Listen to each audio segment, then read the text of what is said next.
Throughout its history, the Academy has nominated several performances in the same acting categories, and in some years, one of them won. But what about those performances in the lead and supporting categories from the same film that were overlooked? Hey, it's Michael, aka Oscar Man, and I want to share my thoughts with you on films where I think the Academy should have nominated another co star from the same film. The first one that always comes to mind is 1993's Philadelphia. Tom Hanks won the first of his two back to back Oscars for his performance as a man who succumbs to AIDS. While Hanks had the showier role, I think Denzel Washington was also Oscar worthy as a homophobic attorney who works with Hanks on his discrimination case. This case is not just about AIDS, is it? So let's talk about what this case is really all about. The general public's hatred, our loathing, our fear of homosexuals. And how that climate of hatred and fear translated into the firing of this particular homosexual. My client, Andrew Beckett. I can understand why Tom Hanks was considered brave at the time for appearing in one of the first mainstream Hollywood films to explicitly address the AIDS crisis. But I think it was a shame that Denzel Washington was overlooked for giving one of his best performances. In 2021's Belfast, Judi Dench received a Best Supporting Actress nomination for her small role as the protagonist's grandmother. Who's going to argue about an Oscar nomination for Dame Judi?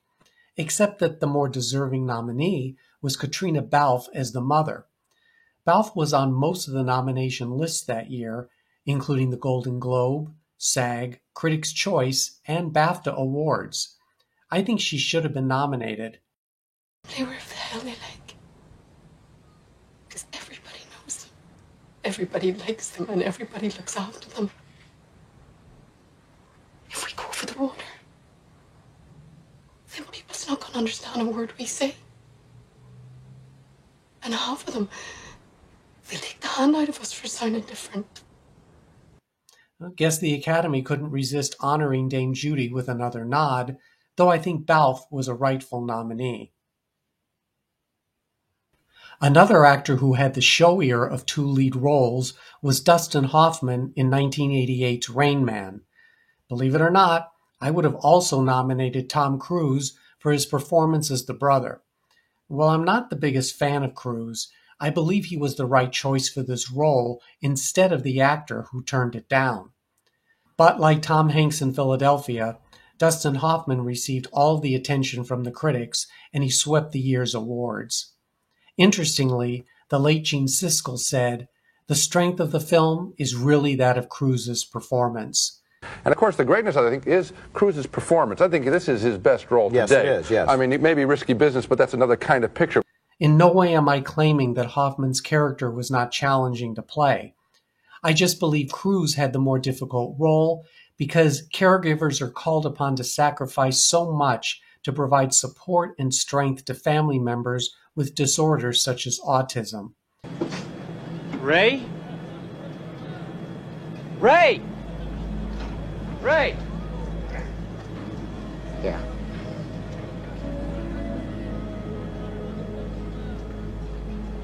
I'll see you soon. Yeah. One for bad, two for good. Bet two for good. Yeah.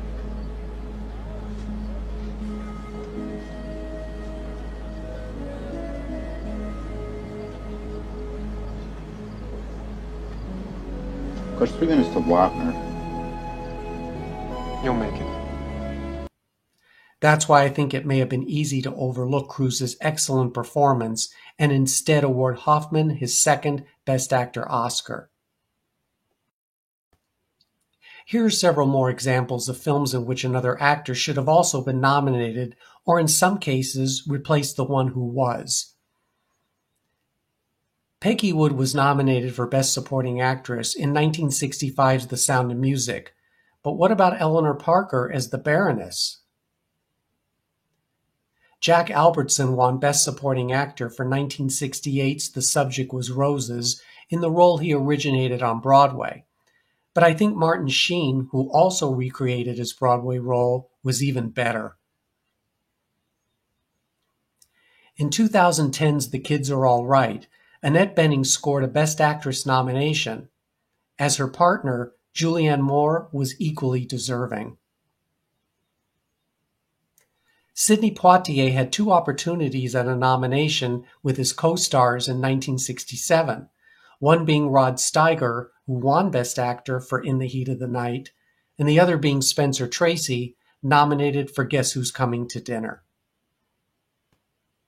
And while Danielle Brooks was nominated for Best Supporting Actress in The Color Purple, I think Taraji P. Henson should have been recognized for her role in the 2023 film. In 1977's The Turning Point, a drama about the world of ballet, dancers Mikhail Baryshnikov and Leslie Brown both made their respective film debut and received nominations in the supporting categories. While I can certainly appreciate the authenticity of their dancing sequences, I don't understand why these acting novices were nominated instead of Tom Skerritt and Martha Scott, 2 veterans who I think were much more deserving. My back is ready for traction. Oh, poor It's worth it. Do you know what we'd like you to do for us, Emma? A new ballet. Tradition makes a company. Oh, this is Adelaide's tradition. Oh, shut up, Michael. I'd like to restore the full-length Sleeping Beauty to our repertoire. Oh, Adelaide, thank you very much, but I don't think I could dance that anymore. No, but you could stage it.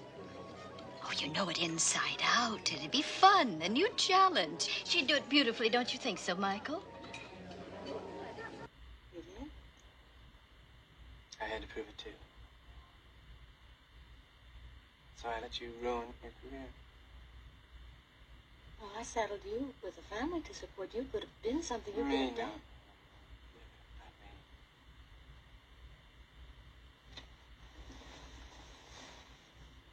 Hey, I got what I wanted.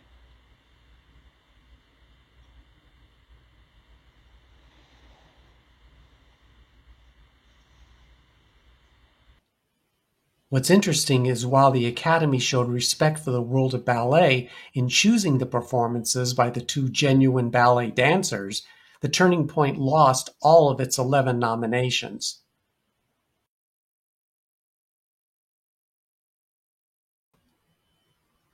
Midnight Cowboy won Best Picture of 1969. The then controversial film garnered nominations for its stars Dustin Hoffman and Jon Voight, both of which were very deserved. In the Supporting Actress category, Sylvia Miles was singled out for her 5-minute role as Cass, a brash older woman who, let's say, tricks Voight's character. Miles was funny in this brief scene, but it was Brenda Vaccaro who I think should have been nominated instead for her performance as Shirley, a woman who reveals who Joe Buck might really be. Well, it can end in Y. Like, say, pay,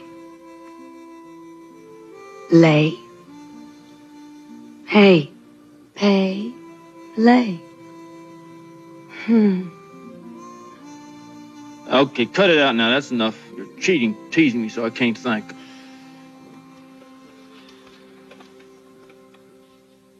Gay ends in Y. Miles appeared very early in the film, while Vaccaro's character showed up towards the latter part, which I think would have made her stand out more in the memories of Academy members. Vaccaro also received a Golden Globe nomination for this performance, so I remain puzzled as to why she was overlooked at Oscar time. George Burns was an entertainment legend when he won Best Supporting Actor for 1975's The Sunshine Boys.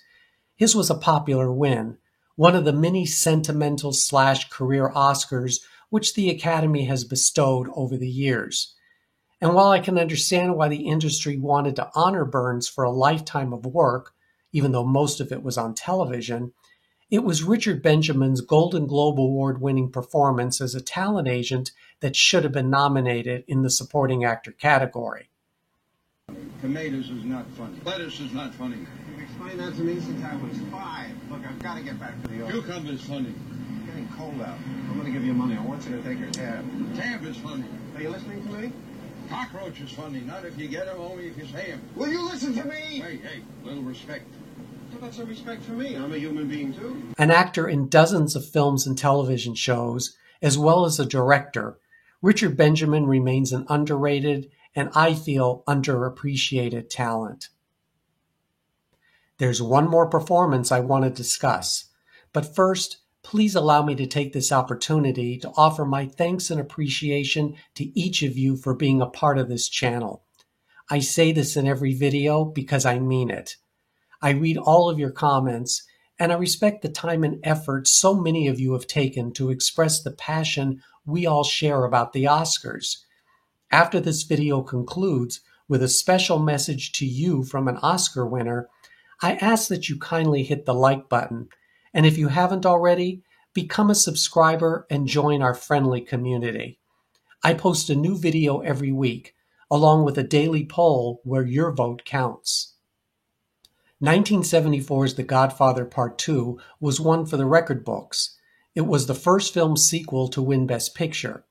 And, like its predecessor, The Godfather Part II also received 3 nominations in the Best Supporting Actor category, with Robert De Niro deservedly winning his first Oscar for his performance as the young Vito Corleone. Michael V. Gazzo and famed acting teacher Lee Strasberg were the other 2 nominees. Obviously, I wouldn't have replaced De Niro, and I think Gazzo made a strong impression as Frankie. But I think John Cazale should have been nominated for his performance as Fredo, the role he portrayed in the first Godfather installment. Let Fredo take care of some Mickey Mouse nightclub somewhere. Send Fredo to pick somebody up at the airport. I'm your older brother, Mike, and I was stepped over. That's the way Pop wanted it. It ain't the way I wanted it. I can handle things. I'm smart. Not like everybody says. Like dumb, I'm smart, and I want respect. John Cazale got his start in the theater before making his film debut in The Godfather. He appeared in only 5 films before he died of cancer in 1978.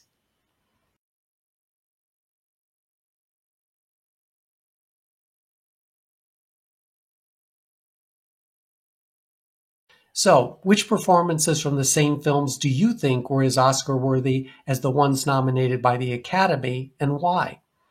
As always, I look forward to learning from you. And until the next video, I leave you with this. That no matter where you're from, your dreams are valid. Thank you.